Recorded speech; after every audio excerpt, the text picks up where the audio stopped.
If we were to follow the footsteps of an ordinary man who had one day been dramatically changed by an extraordinary God, would we believe those steps would journey from the rolling fields of North Carolina to the steps of the White House and beyond?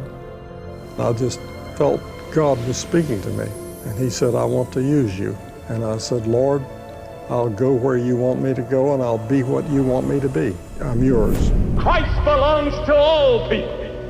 He belongs to the whole world. His gospel is for everyone, whoever you are. He's one of the great evangelists of our nation's history. His crusades are legendary. The size of his crowds were magnificent throughout the years because of the message and because of the messenger. That's the beauty and the greatness and the thrill of God's love. The kind of person that a person in my position wants to know.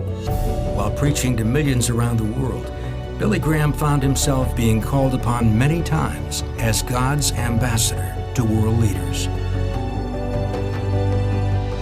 The ministry of Billy Graham as friend. Reverend William Billy Graham's untiring evangelism has spread the word of God to every corner of the globe and made him one of the most inspirational spiritual leaders of the 20th century.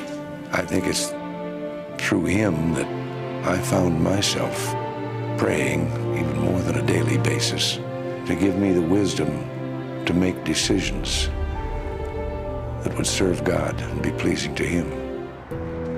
Laura and I are honored to be able to come and pay our respects to the Graham family, and more importantly, to be able to say goodbye to a person who is influential in our lives and influential in the lives of millions.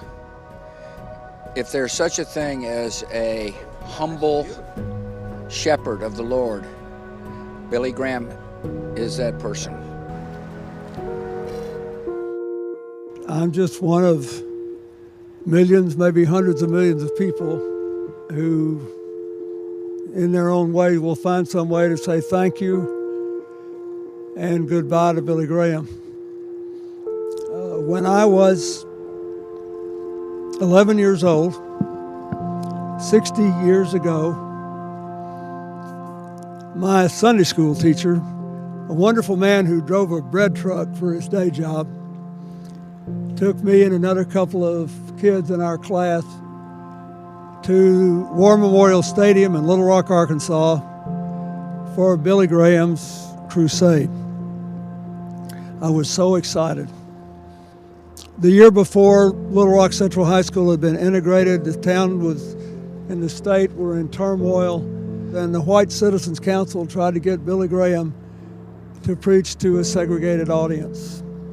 And he said that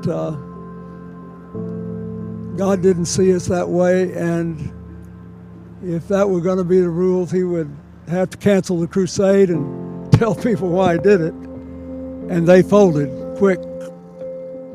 And we had an unusually significant number of African Americans there that week because they all knew, too, what stand he had taken.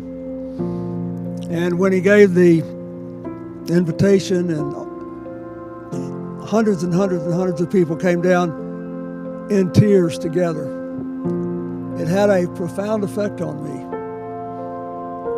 I never knew if I'd ever get to meet Billy Graham. I just was a kid. Then 30 years later, he came back to Little Rock, and I was the governor. And he had had a long relationship with the man who was the pastor of my church who didn't have long to live. And he wanted to go visit him, so I took him to visit him. Not before a vast crowd, but in a tiny living room of a Baptist preacher with a very modest income. I listened to him talk to an old friend about faith and life and death.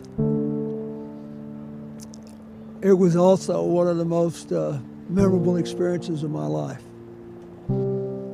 Hillary and I were glad to have him in the White House a couple of times, but mostly I was glad to see that in that little room, he was the same person I saw when I was 11 at that great big football field.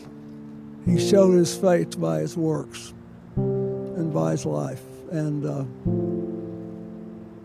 for me, every time I think about him, I'll be 11 again. So, thank you. I'm glad to be here. Billy Graham, the man